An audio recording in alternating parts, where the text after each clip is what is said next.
lagi di Midnight Live. Mania mana suaranya? Seperti yang saya singgung di awal tadi, kita akan hadirkan seorang penyanyi top tanah air di Midnight Live, ya. Percaya nggak? Ya dibohongin nggak percaya. Beneran ini loh, ya. Nggak percaya? Langsung aja kita sambut, ini dia, Cakra Khan. Selamat datang Mas Cakra di Midnight Live. Silahkan duduk, tepuk tangan terus dong. Iya. Luar biasa, Cakra Khan. Apa kabar dunia musik Indonesia? Kirain kabar saya. Kalau kabar Mas Cakra nih selalu on fire ya. Dunia musik Indonesia pastinya best. Best ya? Best. Kenapa dunia musik Indonesia selalu best di mata seorang Cakra Khan? Karena semakin kesini saya melihat dengan apa istilahnya, makin hari ke hari, bulan ke bulan, tahun ke tahun, banyak sekali talenta-talenta yang luar biasa bermunculan. Itu yang dilihat Cakra Khan ya? Ya.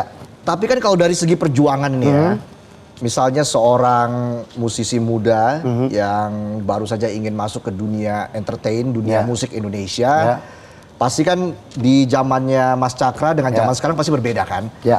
Mas Cakra sendiri melihat itu apa perbedaan yang paling signifikan antara zamannya ketika Mas Cakra mulai menggeluti dunia musik dan zaman musisi yang ingin menggeluti dunia musik pada zaman sekarang ini, saat ini? Mungkin yang bisa saya bilang agak sedikit berbeda mungkin platform ya. Karena sekarang tuh udah hampir semua digital, biasanya digital. Jadi kalau waktu saya pertama kali mencoba untuk masuk ke industri musik, semuanya mungkin lebih lebih manualnya lebih banyak. Jadi kita harus istilahnya lebih banyak dari satu tempat ke tempat yang lain. Lebih struggle tuh ya? Ya, tapi justru itu kayak keindahannya gitu loh. Jadi itu seninya. Prosesnya tuh benar-benar dinikmati gitu. Jadi mungkin kalau ya perbedaannya mungkin ya seperti itu sih. Dari segi platform aja sekarang semakin banyak. Aja, karena kalau dari segi talent mungkin saya yakin dari dulu di Indonesia itu banyak sekali talent-talent yang luar biasa. Ya banyak talent yang luar biasa dan dunia musik Indonesia bisa menelurkan seorang Cakra Khan. Amin. Tapi siapa sih dulu, masih ingat nggak orang pertama yang bilang suara lo bagus nih? Misalnya orang terdekat atau keluarga gitu, wah ini Cakra nih bakal jadi penyanyi masa depan Indonesia nih, suaranya bagus banget. Tuh masih ingat nggak siapa yang pertama kali bilang ke lo?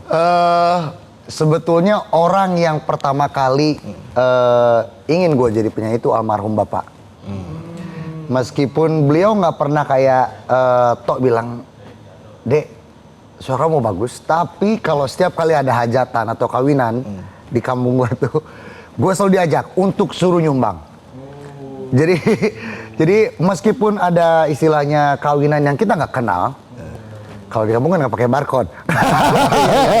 Jadi kita bisa datang, bisa seolah-olah kenal, selamat. Abis itu almarhum bokap pasti bilang ke orkes Melayu, boleh nggak ada anak saya nyumbang lagu? Gitu. Jadi beliau orang pertama yang ingin sekali gue jadi penyanyi. Walaupun nggak pernah bilang suara Mas Cakra itu bagus. Nggak pernah. Tapi diceburin terus ibaratnya. Diceburin terus dia kalau ada lomba apapun disuruh ikutan. Wah. Tapi ya itulah beliau. Bicara soal lomba, Mas Cakra beberapa tahun lalu ikutan America's Got Talent. Ya. Tahu nggak America's Got Talent? Emang cuma hahe doang nih. Apa sih America's Got Talent itu Mas Cakra, dan kenapa bisa akhirnya ikutan America's Got Talent setelah nama Cakra Khan itu sangat besar loh di Indonesia? America's Got Talent itu kayak memang perlombaan, istilahnya kalau perlombaan kayak ya perlombaan dari semua talent. Dan industri entertain lah. Jadi kenapa saya mengikuti itu? Sebetulnya simpel. Kalau saya sesuatu hal yang saya lakukan selagi itu bisa istilahnya bikin apa yang saya tekuni lebih baik, saya nggak pernah gengsi. Dan mengharumkan nama Indonesia juga. Iya kan? Iya dong ya. Nah, Ini menarik karena ketika saya lihat cuplikan videonya begitu kan banyak tuh, viral banget kan. Sempet nyanyi terus di stop sama Simon, terus nyanyi lagunya Bob Marley, No Woman No Cry. Di situ Mas Cakra bercerita kalau almarhum ayah juga sering mendengarkan lagu Bob Marley. Kalau Mas Cakra betul seperti itu. Jadi memang almarhum bapak terus almarhum om waktu itu memang sukanya kalau nggak dengerin lagu rock ya lagu reggae. Jadi udah kayak setiap pagi itu kalau mau sekolah tuh pagi-pagi tuh udah.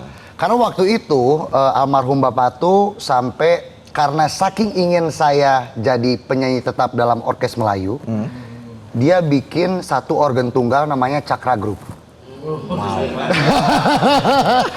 Cakra Group dan beliau punya ya waktu itu apapun itu untuk mensupport saya sampai beliau mengusahakan punya sound system sendiri.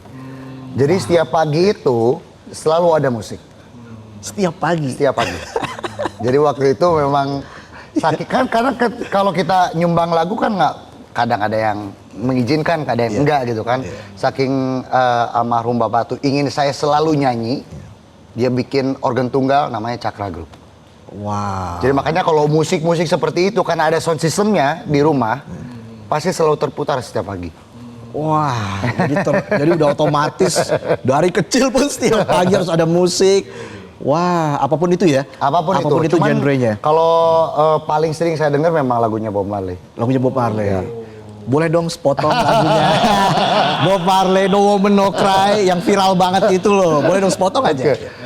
No woman no cry. No woman no cry. Suaranya nggak jauh beda sama saya lah ya. Bedanya saya serak-serak keset. Bukan serak-serak basah.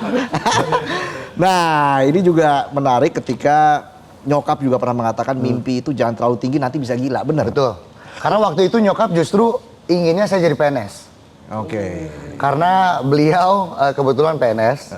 Jadi mungkin waktu itu ngelihat saya nyanyi dari panggung ke panggung terus besoknya tidur di sekolah, jadi kayak, kayaknya agak sedikit suram nih untuk masa depan gitu kan. Jadi makanya justru ibu tuh lebih mengarah ke pendidikan. Cuman bapak waktu itu kekeh. Jadi setiap ada, ada lomba dangdut lah, ada nikahan, selalu dijabanin. Sampai bikin grup sendiri itu. Cuman kalau ibu memang, karena memang saya suka kadang ngobrol pun kayak, saya masih ingat dulu, saya bilang ke ibu saya, ntar saya yang mau berangkatin keluarga ke Mekah, sampai haji. Dan alhamdulillah sebelum bapak meninggal semuanya udah beres. Dan pastinya sekarang mendapat dukungan terus Alhamdulillah. Dari keluarga, dari masyarakat Indonesia pastinya. Terima kasih. Gimana Cakra melihat sosok fans ya yang selalu mendukung Mas Cakra dari zaman susah lah ibaratnya dulu, dari zaman struggling banget dan akhirnya sekarang sampai berada di titik sekarang ini, apa yang ingin Mas Cakra sampaikan kepada para fans? Pastinya saya ingin bilang terima kasih yang luar biasa karena saya orangnya nggak terlalu kayak gimana ya, maksudnya saya ketemu sama fans, alhamdulillah mereka stay dari yang ada dari awal sampai sekarang, sampai ada di studio sekarang. Luar biasa, sampai dari belum berpasangan sampai berpasangan dan punya anak maksudnya. Dan mereka solid sekali. Mereka nggak pernah nuntut apapun dari saya. Mereka berani mengkoreksi saya kalau saya ada kekurangan ataupun ada yang sedikit salah. Karena memang saya sangat open sekali. Saya selalu bilang kalau saya ada salah, koreksi saya. Karena namanya manusia kan tempatnya salah gitu kan. Dan mereka selalu memberikan saya masukan juga. Jadi saya sering bercanda juga sama mereka. Jadi terima kasih. Dan lo selalu terbuka buat masukan. Ya. Dan juga mungkin kalau misalnya fans bilang, coba musiknya begini. Nah, itu mungkin juga bisa jadi masukan ya?